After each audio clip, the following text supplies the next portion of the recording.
Welcome to Sri Lalitha YouTube channel.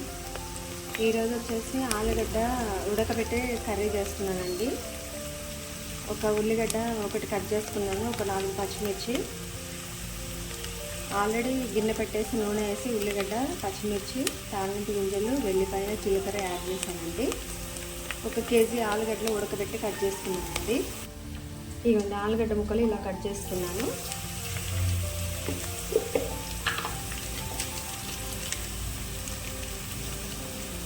కొంచెం పసుపు add చేసుకున్నానండి. కొద్దిగా తాలింపు గింజలు ఎక్కువ వేసుకున్నాను.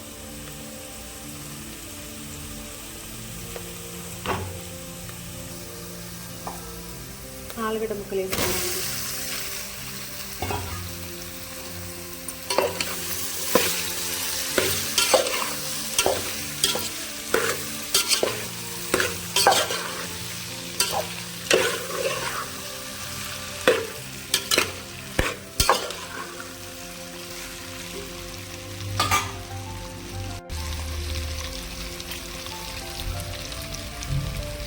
కొంచెం అల్లం వెల్లుల్లి పేస్ట్ అండి, కొంచెం వేస్తాను. కర్రీ ఇలా వచ్చిందండి. సాల్ట్ యాడ్ చేస్తున్నాను.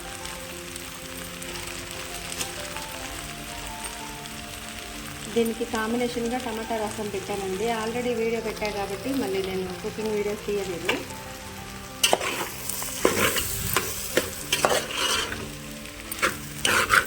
దీంట్లో టమాటా యాడ్ చేయలేదండి.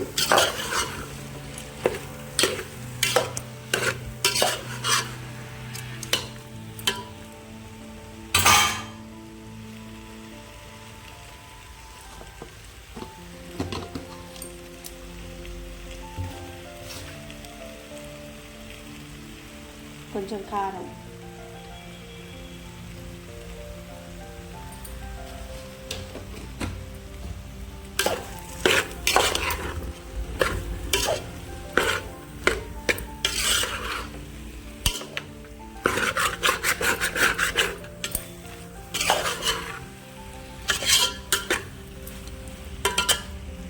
ఒక 2 నిమిషాలు సిమ్లోనే మగ్గనిద్దామండి కర్రీ.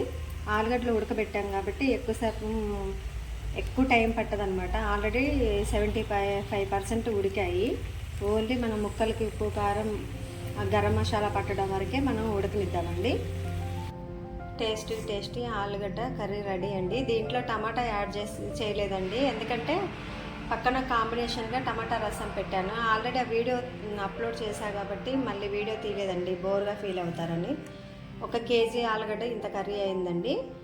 ఆలుగడ్డ ముందు కట్ చేసి ఉడకబెట్టానండి. ఉడకబెట్టిన తర్వాత పొట్టు తీసేసి చిన్న ముక్కలుగా కట్ చేసి, ఇక మీకు చూపించిన విధంగా ఉల్లిగడ్డ, పచ్చిమిర్చి, అల్లం వెల్లుల్లి పేస్టు, కరివేపాకు, జీలకర్ర, తాలింపు గింజలు వేసి అవి మొత్తం వేగిన తర్వాత ఆలుగడ్డ వేసానండి. ఆలుగడ్డ ఆల్రెడీ 70% ఉడికింది కాబట్టి మళ్ళీ ఒక 5 నిమిషాలు ఉడికిన తర్వాత ఉప్పు, కారం వేసానండి. గరం మసాలా యాడ్ చేయలేదు. దీనికి కాంబినేషన్గా టమాటా ముక్క మాత్రం కంప్లీట్గా ఉడికిందండి. దీనికి ఇష్టమైతే మీరు టమాటా వేసుకోవచ్చు, గరం మసాలా వేసుకోవచ్చు. కానీ నేను ఆల్రెడీ టమాటా చారు పెట్టా కాబట్టి దీంట్లో టమాటా యాడ్ చేయలేదండి. మా శ్రీలలిత యూట్యూబ్ ఛానల్ వీడియోస్ చూడండి, సపోర్ట్ చేయండి. మా ఛానల్ సబ్స్క్రైబ్ చేసుకోకపోతే చేసుకోండి. Thanks for watching.